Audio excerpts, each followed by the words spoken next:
Russia's main drive to capture Kyiv, Ukraine's capital, has faltered. But its sieges of cities in the east continue apace, as millions either flee, are forced underground or are reportedly taken to Russia by force. Thousands of innocents are presumed dead. At this stage, the fighting in Ukraine's urban areas is about to enter a new and potentially more lethal phase. Although Ukraine is a traditionally agrarian society with some industry in its east, cities are its focal points and will decide the fate of the war. To win the war, Russia must still take Kyiv and raise the Russian flag over Maidan, the capital's Independence Square.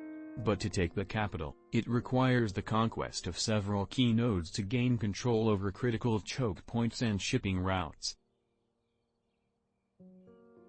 Here is where the war has gone, and probably will continue to go, wrong for Russia. Urban warfare is the most complex, hardest type of warfare for even the best trained and equipped military in the world. Despite all the proclamations of its modernization and expertise, Russia has shown its shortcomings. Russian troops look more like the Soviet army that bumbled into Afghanistan in the 1980s than the force that took over Crimea in 2014. In Ukraine, the resistance is stiffer than in Crimea, but the inability of Russia to dominate the cyber, electronic warfare and information fronts also has been pivotal. That spells doom for Russia's forces as it enters the next phase of the war, which will require the penetration of Ukraine's major cities. Urban warfare requires nimbleness, agility, sophisticated intelligence-gathering operations, doctrine to overcome the inherent challenges of the urban terrain, formations of artillery, tanks, infantry, engineers working in concert, disciplined rank and file, strict command and control with authority.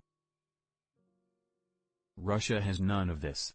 Yet even the best trained military in the world would struggle to conquer and control a country as large as Ukraine. And urban warfare reduces all the strengths of the attacker, even if it is a superior military force. The attackers lack situational awareness to see into dense terrain with full clarity.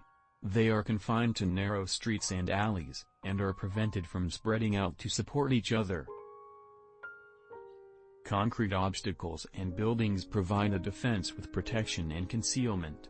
The attacking military must crisscross open areas and exposed streets to attack a defender behind walls of concrete. The attackers will have no clue where the enemy is amid the thousands of potential hiding spots.